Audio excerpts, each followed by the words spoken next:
बार आई हो। अरे तो आप कौन सा आ जाते हो दीदी, मैं तो समय निकाल कर आ ही गई आपसे मिलने। और बताइए दीदी, क्या हाल चाल है? सब तो बढ़िया ही। राहुल की मम्मी, आज शेखर आ रहा था ना बहू को लेकर, बस उन्हीं का इंतजार कर रही हूँ। शेखर निकल गया है क्या बहू के मायके से? हाँ, वो तो कल रात को ही निकल गए थे। अब सफर लंबा हो जाता है ना, पूरे 10 घंटे का सफर है। अरे मैंने तो आपसे पहले ही कहा था दीदी, इतनी दूर मत करो बेटी की शादी। अब क्या बताऊं राहुल की मम्मी, कहते हैं ना जोड़ियां तो ऊपर वाले के यहाँ से बन कर आती हैं। अब संजोग था दोनों का, सो हो गई शादी। अब हमें क्या करना है, दूर और पास से साल में एक बार तो भेजना है बहू को मायके। अरे मुझे नहीं लगता दीदी कि आपकी बहू बबली मान जाएगी कि वो साल में एक ही बार मायके जाएगी। हमारे ही घर देख लो, साल में 3-3 4-4 बार फेरी लगा के आ जाती है मायके से। अरे क्यों ना मानेगी, मानना तो उसकी मजबूरी बन जाएगी ना। एक बार मेरे पोते का एडमिशन हो जाने दो स्कूल में, फिर देखो मैं तो 2 साल में एक ही बार जाने दूंगी। ये तो अच्छी बात है दीदी कि आपके घर में आपकी चलती है। अरे चलती नहीं राहुल की मम्मी, चलाना पड़ता है। अरे आ गए बेटा तुम लोग। अरे बड़ी लंबी उम्र है बेटा तुम लोगों की, अभी अभी हम बस तुम लोगों की ही बातें कर रहे थे। जी नमस्ते आंटी जी। खुश रहो बेटा। नमस्ते मम्मी जी। हाँ ठीक है, बहू जाकर चाय बना दो। अरे नहीं दीदी, अभी बेचारी इतनी दूर से थक के आए हैं और मैं तो जा ही रही हूँ, इसलिए चाय मत बनाओ बेटा। और चिंटू बाबू कैसे हो आप? मैं तो ठीक हूँ दादी। अरे बैठिए ना आंटी जी आप। नहीं बेटा, फिर कभी आऊंगी। अरे राहुल की मम्मी की छोड़ो बहू, मैंने कितने दिन से तुम्हारे हाथ की चाय नहीं पी, जाओ जल्दी से जाकर अदरक वाली चाय बना लो। जी मम्मी जी। और सुनो, चाय बनाने के बाद फटाफट से खाने पीने की तैयारी कर लेना, आज तुम्हारी दोनों नंदे आने वाली हैं। ये नंदों को भी आज ही आना था। अरे आ बेटा, जरा बैठ तू आकर सोफे में, थक गया होगा ना। अरे बहुत दूर भी तो है तेरा ससुराल। क्या बहू, अभी तक तुम खड़ी हो, जाकर चाय तो बना लो। देख नहीं रही हो क्या शेखर कितना थका हुआ है? क्या माँ, मैं कोई अकेले थोड़ी ना थका हूँ। अरे ये भी तो 10 घंटे का सफर करके आ रही है, ये भी तो थक गई है ना। अरे तो वो कौन सा चल कर आ रही है बेटा, ट्रेन में बैठी बैठी तो आई है ना। ट्रेन में कोई काम तो कर नहीं रही थी जो थक गई है ये। जाओ रागनी, तुम जाकर चाय बना लो, ये सब सामान मैं कमरे में रख दूंगा। जी ठीक है जी। अरे बेटा रहने देना बेट, बहू खाना बना लेगी, उसके बाद खुद जमा लेगी अपना सारा सामान। तू थोड़ी देर आराम तो कर ले, कितना थक गया है तू। और तेरे सास ससुर अच्छे हैं? हाँ माँ, मम्मी पापा बहुत अच्छे हैं। अरे मेरी नंदू को भी आज ही आना था क्या? इसी शहर में तो रहती है, हर संडे तो आकर चली जाती है, लेकिन फिर भी उन्हें पता था कि आज भाभी 10 घंटे का सफर करके आ रही है, फिर भी जानबूझकर आ रहे हैं ये लोग मुझे परेशान करने को। और ये मम्मी जी, इनका बेटा बस थका है, इनकी बहू तो जैसे झूला झूलते हुए आई है। बेटा अपना है ना, इसलिए बेटे का दर्द और थकान इन्हें महसूस हो रही है, लेकिन बहू का क्या है, वो तो पराए घर से आई है, उसको थोड़ी ना दुख दर्द होता है। वैसे भी मैं इतना तो समझ ही चुकी हूँ कि मम्मी जी की नजरों में बहू एक काम करने वाली मशीन के अलावा और कुछ नहीं है। इस तरह से रागनी गुस्से में बड़बड़ाते हुए चाय बनाती है और चाय बनाकर सामने लेकर जाती है। लीजिए मम्मी जी, चाय पी लीजिए आप लोग। सुनो बहू, मैंने जरूरत की सारी चीजें बुलवा ली है और वो सब सामान मैंने किचन में ही रखा है, अब तुम जाकर अपनी नंदों की पसंद का सारा खाना बना लो। अरे रहने दो ना मम्मी, ये भी तो कितनी थकी हुई है, अब ऐसी थकान में क्या खाना बना पाएगी ये। इससे तो अच्छा ही है कि मैं खाना बाहर से ही बुलवा लेता हूँ आज। क्या बेटा, क्यों खाना बाहर से बुलवाएगा? अरे तेरी दोनों बहनें भी तो आ रही है, क्या उन्हें तू बाहर से खाना बुलवा कर खिलाएगा? अच्छा लगेगा, जरा सोच। अरे क्या बिगड़ जाएगा मम्मी, एक टाइम बाहर का खाना खा लेंगी मेरी बहनें तो। और वैसे एक बात बताओ, ये मेरी दोनों बहनें आज अचानक कैसे आ रही हैं? अरे इसमें अचानक वाली क्या बात है बेटा, उन्हें अपने परिवार की याद आ गई, अपने भाई और अपनी मम्मी की याद आ गई, इसलिए वो आ रही हैं। वैसे तो अपने बच्चों को भी लेकर आने वाली थी, लेकिन क्या करें, बच्चों की परीक्षाएं चल रही है ना, इसलिए बस वो दोनों ही आ रही हैं। वैसे भी बेटा कितने दिन हो गए तेरी बहनों को देखे? क्या मम्मी, कहाँ बहुत दिन हो गए। जब मैं रागिनी को लेकर उसके मायके जा रहा था तब तो मेरी दोनों बहनें यही थी ना, उन्हीं लोगों से तो मिलकर गया था ना मैं, 5 ही दिन तो हुए हैं। अरे तो क्या हुआ बेटा, तू तो बड़ा खुशकिस्मत है जो तुझे ऐसी बहनें मिली हैं। ये तो प्यार है तेरे लिए उन लोगों का जो वो तुझसे मिलने आ जाती हैं। इसलिए बेटा मैं तुझसे बोलती हूँ, रहने दे, बाहर से खाना मत बुलवा, बहू को बोल दे चुपचाप, वो जाकर खाना बना लेगी। कम से कम घर में बनाएगी बहू खाना तो मेरी बेटियों की पसंद का खाना बनाएगी ना। अरे बाहर से बुलवाया खाना मैं नहीं खिलाने वाली अपनी बेटियों को। क्या मम्मी, 10 घंटे का सफर कोई कम नहीं होता, और हम दोनों ही नहीं, ऊपर से ये 2.5 साल का बच्चा, इसने कितना परेशान किया है ट्रेन में। इसलिए रहने दो मम्मी, नहीं बना पाएगी रागनी खाना, मैं बाहर से ही बुलवा ले रहा हूँ खाना। वाह बेटा, एक तो बच्चे को लेकर सफर करने में ही तुम लोग इतना थक गए, और मेरी सोचो, अरे 3-3 बच्चों को लेकर ट्रेन में सफर करती थी मैं। लेकिन मम्मी, आप ट्रेन में 10 घंटे तो सफर नहीं करती थी। अरे तो 10 घंटे नहीं करती थी तो क्या हुआ, 2 घंटे तो करती थी ना। अरे तब तो मेरी मदद के लिए कोई नहीं रहता था बेटा। ऐसा है अभी तो तुम पति पत्नी जाते हो सफर में, लेकिन मैं तो सिर्फ अपने तीनों बच्चों को लेकर जाया करती थी मायके। लेकिन मैं नहीं थकती थी, मायके भी जाती तो वहाँ जाके अपने माँ के हाथ बटाती थी 4 काम में, और वापस ससुराल भी आती तो आते ही सास मुझे अपने काम पर लगा दिया करती थी। क्या मम्मी, आपने क्या क्या किया ये आप जानो, और आपकी सास ने क्या क्या किया है ये भी आप जानती हो, लेकिन आपकी सास ने जो आपके साथ किया वही क्या आप अपनी बहू पर थोपना चाहती हैं? आप ही बताइए ना मम्मी, क्या आपको ये गलत नहीं लग रहा है? रहने दीजिए ना जी, मैं बना लेती हूँ खाना। अरे तेरे पापा ने कभी तेरी दादी को पलटकर जवाब नहीं दिया बेटा, जो तू आज अपनी पत्नी के लिए मेरे सामने खड़ा हो जाता है। क्या मम्मी, पापा और मुझ में फर्क है ना, आप हर चीजों को क्यों कंपेयर करने लगती हैं? जाओ रागनी, तुम जाकर थोड़ी देर आराम कर लो, मैं बुलवा लूंगा बाहर से खाना। ठीक है जी, ये सामान ले जाती हूँ कमरे में। अरे नहीं, मैं ले आऊंगा, जाओ तुम आराम कर लो। अरे थका हार आया है तू सफर से और मरा जा रहा है कमरे में बैग ले जाने को। अरे ये उसका काम है, वो कर लेगी ना, ले जाएगी बाद में कमरे में बैग। क्या मम्मी, आप हर समय उल्टा ही क्यों बोलती हैं? क्या उसका काम और मेरा काम? अरे इस बैग में मेरे भी तो कपड़े हैं ना। तुझे तो अपनी बहनों की चिंता है ही नहीं, सिर्फ अपनी पत्नी की चिंता है। माँ आप चिंता मत कीजिए, मैं अपनी बहनों को कोई भूखे नहीं भिजवाऊंगा। अरे उन्हें पेट भर और अच्छा टेस्टी खाना खिलाकर भिजवाऊंगा। लेकिन खाना तो मैं बाहर से ही बुलवाऊंगा मम्मी, बेचारी रागनी भी बहुत थक गई है, उसे आराम करने दो।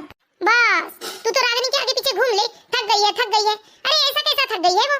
मम्मी जरा सोचिए, वो थकी आई है, फिर घर में काम करेगी, कल को बीमार पड़ जाएगी, फिर सोचिए कितना खर्चा लगेगा, और खर्चे के साथ साथ 4 दिन बिस्तर में रहेगी तो 4 दिन आपको ही घर का काम संभालना पड़ेगा। उससे तो बेहतर है मम्मी उसे आराम करने दो, खाना मैं आज बाहर से बुलवा लेता हूँ। तू मेरी क्यों सुनता है? चिंटू इधर आओ बेटा, वहाँ क्यों बैठे हो, गिर जाओगे तुम नीचे। जी दादी, सच में घोर कलयुग आ गया है, आजकल के बच्चे तो जैसे अपने माँ बाप की इज्जत करते ही नहीं।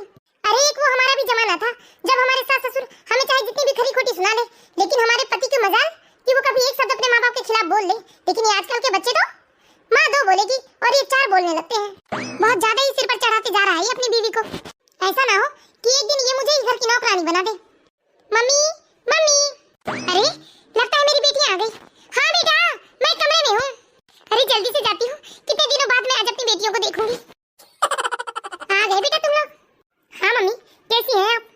अरे तुम लोग को देखकर तो वैसे मैं ठीक हो जाती हूँ बेटा, और तुम्हारे ससुराल में सब अच्छा है?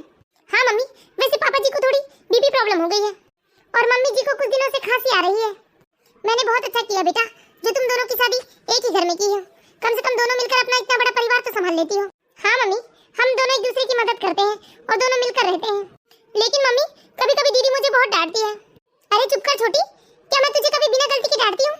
हाँ दीदी सही कहते हो आप, बिना गलती के नहीं डांटते हो आप मुझे। अरे आ गई मेरी बहनें। हाँ भैया कैसे हैं आप? सब बढ़िया है मेरी बहन। लेकिन भैया ये क्या, खाना क्यों पार्सल करवाया है? भैया क्या भाभी की तबीयत खराब है? अरे नहीं ऐसा कुछ नहीं है, मैंने सोचा आज मैं अपनी बहनों को कुछ बाहर का स्पेशल खिलाता हूँ। ठीक है तुम लोग बैठो, मैं अभी आता हूँ। क्यों मम्मी, ऐसी क्या मजबूरी आन पड़ी जो भैया ने बाहर से खाना बुलवाया है?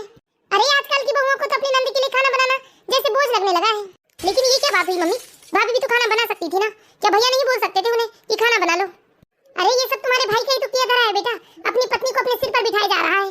कहता है मेरी पत्नी 10 घंटे के सफर से आई है इसलिए वो कोई काम नहीं करेगी, आराम करेगी। और क्या था, बहू को तो बस मौका मिल गया, चली गई अपने कमरे में आराम करने, और फिर ये जोरू का गुलाम चले गए खाना पैक करवाने। ये तो बहुत गलत बात है मम्मी, भैया भाभी को ऐसा नहीं करना चाहिए। अब तो मुझे आपके लिए बहुत डर लगने लगा है मम्मी, अगर भैया ऐसे ही भाभी को सर पर चढ़ाते रहे ना तो एक दिन ऐसा ना हो कि भाभी आपको इस घर की नौकरानी बना दे। हाँ बेटा इन्हीं सब बातों का तो मुझे भी टेंशन लगा हुआ है। अब अभी ही देख लो हमारी क्या इज्जत हो रही है इस घर में, 10 मिनट से बैठे हैं लेकिन भाभी को जरा भी फुर्सत नहीं कि नंदे आई है तो आकर मिल ले सामने से। अरे मुझे तो लगता है ना बेटा बस मेरे जीते जी तुम लोगों का मायका है, उसके बाद तो तुम्हारे भैया भाभी तुम्हें पूछने वाले नहीं है।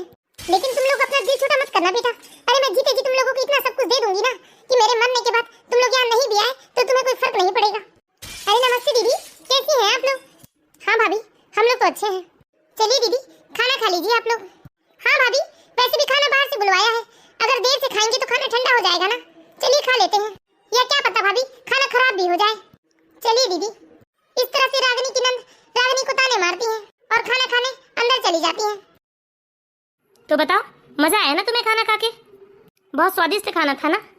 अरे बाहर का खाना चाहे जितना भी स्वादिष्ट हो बेटा, लेकिन घर के खाने की बराबरी नहीं कर सकता। ठीक है ना माँ, एक टाइम बाहर के खाने से क्या बिगड़ जाएगा? सच बताओ बहनों, तुम्हें अच्छा लगा ना खाना? एक बात कहूँ भाभी मैं आपको, सच में आप बहुत ही भाग्यशाली हैं जो आपको इतना अच्छा ससुराल मिला है, वरना हम लोग तो अपने ससुराल में रोटियां बेल बेल कर ही परेशान हो जाते हैं। हाँ भाभी दीदी बिल्कुल ठीक कह रही है, आपको तो इसके लिए खूब दान धर्म करना चाहिए और साथ ही भगवान का शुक्रिया अदा करना चाहिए जो आपको हमारा भाई मिला है।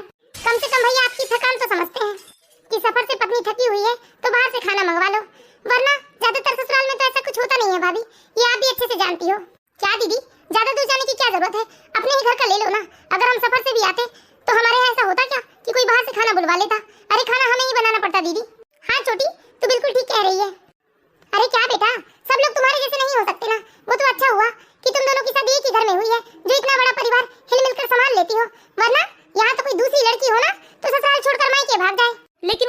मम्मी, मेरी दोनों बहनों की किस्मत भी बहुत अच्छी है जो उनकी सासू माँ हमेशा उनके साथ रसोई में लगी रहती है। और काम काज के मामले में मम्मी, इनकी नंदे भी कहाँ पीछे रह गई हैं, वो भी बेचारी भाग भाग कर घर का काम करती हैं। क्यों बेटा, भूल गया क्या? अरे तेरी शादी में भी तो तेरी बहनें भाग भाग कर काम कर रही थी। अरे तो क्या मम्मी, मैं इन लोगों की बुराई नहीं कर रहा हूँ, मैं तो इनके ससुराल वालों की बड़ाई कर रहा हूँ कि कैसे सब लोग मिलजुल कर काम कर लेते हैं। बड़े ही भले ये लोग हैं मेरी बहन के ससुराल वाले। अच्छा चलो बेटा, खाना पीना हो गया है, चलकर आराम कर लो तुम लोग। हाँ मम्मी, अभी आराम कर लेंगे हम। हमें तो भाभी की विदाई का सामान देखना है। क्यों भाभी, बहुत सारी विदाई मिली होगी ना आपको? हाँ दीदी, मुझे विदाई में बहुत सारे उपहार मिले हैं। तो चलिए ना भाभी, चलकर हम आपके कमरे में आपका सामान देखना चाहते हैं। ठीक है ना दीदी, चलिए आप लोग। वाह भाभी, सच में आपके मम्मी पापा ने तो बहुत सारा उपहार दिया है आपको विदाई में। आप जितने बार भी मायके जाती हैं भाभी, आपको उतने बार इतने सारे उपहार मिलते हैं। आप तो सच में बहुत खुशकिस्मत हैं। आपके तो मायके में भी वाह वाह और ससुराल में भी वाह वाह है भाभी। छोटी, ये साड़ी तो देख कितनी सुंदर है। लगता है ये सारा काम हाथ से किया गया है इस साड़ी में। हाँ दीदी, सच में कितनी सुंदर साड़ी है ये। हाँ दीदी, ये साड़ी मम्मी ने ऑर्डर देकर खास मेरे लिए बनवाई है। भाभी, क्या आपको एक ही साड़ी मिली है मायके से? नहीं दीदी, 3-4 और साड़ियाँ हैं, लेकिन वो मैंने अभी बैग नहीं खोला है। सामने हॉल में ही बैग रखा है मेरा तो। वाह भाभी, सच में मानना पड़ेगा, क्या खूबसूरत साड़ी है ये। ये साड़ी तो बहुत महंगी भी होगी ना भाभी? हाँ दीदी, ये साड़ी बहुत महंगी है। मुझे तो बहुत ही पसंद आई है दीदी ये साड़ी। अरे बेटा, तुझे ये साड़ी इतनी पसंद आ गई है तो मांग लेना अपनी भाभी से। अरे वो मना थोड़ी ना करेगी। भाभी होने के नाते ये साड़ी तुझे जरूर दे देगी तेरी भाभी। अरे नहीं मम्मी, ये आप कैसी बात कर रहे हो? ये साड़ी रागिनी की माँ ने दिया है उसे। और सुनो तुम दोनों, यदि तुम लोगों को ये साड़ी बहुत पसंद है तो मैं ऐसी ही साड़ी से रक्षाबंधन बनवा दूंगा तुम दोनों को। क्या बेटा, क्यों बेकार में ही खर्चा करने की सोच रहे हो? वैसे भी तेरी दोनों बहनों का ससुराल तो एक ही घर में है ना। जब जिसका मन करे तब वो ये साड़ी पहन लेंगी। यही साड़ी दे दो अपनी बहन को। नहीं माँ, ये गलत है। रागिनी की मम्मी ने बहुत ही प्यार से ये साड़ी बनवाया है अपनी बेटी के लिए। हाँ मम्मी, भैया सच ही तो कह रहे हैं। भला हम ये साड़ी कैसे ले सकते हैं? ये तो भाभी को उनके मायके से मिला है ना। अरे क्यों नहीं ले सकते मेरी भोली भाली बेटियों? अरे तुम लोगों को नहीं पता है क्या, भाभी की हर चीज पर नंदों का अधिकार होता है। अरे बेटा, एक हमारा जमाना था कि कभी हमसे कोई पूछता भी नहीं था। सीधे तुम्हारी दादी हुक्म करती थी कि ये चीज उठा के अपनी नंद को दे दो, वो चीज उठाकर अपनी नंद को दे दो, और हम बिना चूचा किए अपनी कोई भी चीज उठाकर अपनी नंद को दे दिया करते थे। और तेरे पापा भी एक बात में मेरी कोई भी चीज उठाकर अपनी बहनों को दे देते थे। कभी वो मुझसे पूछते भी नहीं थे। लेकिन पता नहीं तेरा भाई कौन सी दुनिया से आया है जो अपनी माँ और बहनों की खुशी कभी देख ही नहीं सकता, हमेशा अपनी बीवी का ही सपोर्ट करता है। ये क्या बात कर रही हो माँ आप? अरे मैं अच्छा बेटा बनने के चक्कर में अपनी पत्नी के साथ कैसे गलत कर सकता हूँ माँ? अरे मेरी बात मानिए माँ, अभी तो आप अपनी मनमानी करके मेरी बहनों को कोई भी चीज दिलवा ही देंगे, लेकिन आगे का सोचिए। आगे ऐसा ना हो, ऐसे ही सब कुछ चलता रहा तो मेरी बहनों का मायका छूट जाए। माफ करना माँ, मैं जानता हूँ कि मैं बहुत कड़वा बोल रहा हूँ, लेकिन बिल्कुल सच बात बोल रहा हूँ। आप ही सोचिए ना जरा, आप अपनी कौन सी नंद को घर बुला लेती है माँ? हाँ बेटा, अरे अपनी बीवी के सामने कौन अपनी बहन को पूछेगा? वाह बेटा, आज तो जीते जी मेरी बेटियों के साथ ऐसा कर रहा है। अरे मेरे मरने के बाद तो तू मेरी बेटियों को पूछेगा भी नहीं। माँ, तुम छोटी सी बात को कहाँ से कहाँ लेकर जा रही हो, ये बात मत भूलिए माँ कि यही छोटी छोटी बातें जो होती हैं जो एक लड़की का मायका बिगाड़ देती हैं। याद कीजिए माँ, हम अपनी दोनों बुआ से आखिरी बार कब मिले थे? अरे पूरे 5 साल हो गए हैं। और आप ये भी बात अच्छे से जानती है ना माँ, कितने दिन हो गए बुआ यहाँ आई क्यों नहीं है? बुआ ने भी आपके साथ ऐसा ही कुछ किया था ना माँ, इसीलिए तो आपने उनका मायके का रास्ता बंद करवा दिया। हाँ मम्मी, भैया बिल्कुल ठीक कह रहे हैं। हाँ मम्मी, मुझे भी लगता है कि भैया बिल्कुल ठीक कह रहे हैं। छोटी छोटी सी चीजों के लिए हम अपना मायका खराब नहीं करना चाहते। और तुम दोनों मुझे माफ कर देना मेरी बहनों, हो सकता है मेरी कोई बात तुम्हें बुरी लग जाए, लेकिन अपना मायका सही सलामत रखना चाहती हो ना, तो कुछ चीजों पर नियंत्रण रखना बहुत जरूरी है। हाँ मम्मी, आप भैया की बात मान लीजिए। भैया ने अभी तक हमारे साथ कुछ गलत नहीं किया है, और ना ही भाभी ने। याद कीजिए ना मम्मी, आपकी नंदों ने मतलब हमारी बुआ ने क्या किया था आपके साथ? क्या आप भी ऐसा ही कुछ चाहती है मम्मी मेरी बहनों के साथ कि उनकी भाभी उनका नाम सुनकर ही मुंह नाक बनाने लगे? बोलिए ना मम्मी, चुप क्यों हैं आप? बताइए ना मम्मी, चुप क्यों है? क्यों आपने मेरी बुआओं का मायका छुड़वाया है? हाँ बेटा, अब तू बड़ा हो गया है और अपने माँ से भी ज्यादा समझदार। हाँ बेटा, मैं जाने ही अनजाने अपनी बहू के साथ वो सारी चीजें दोहरा रही हूँ जो आज मेरे साथ हुई है। मुझे माफ कर दो बेटा, मैं तुम लोगों को बहुत गलत शिक्षा दे रही थी। और बहू, तुम भी मुझे माफ कर दो, मैंने भी हमेशा तुम्हें कष्ट ही दिया है। नहीं मम्मी जी, आप हमसे बड़े हैं, आपको माफी मांगने की कोई जरूरत नहीं है। सॉरी भाभी, हमने भी आपके साथ कुछ अच्छा व्यवहार नहीं किया है। अरे नहीं दीदी, किसी को भी माफी मांगने की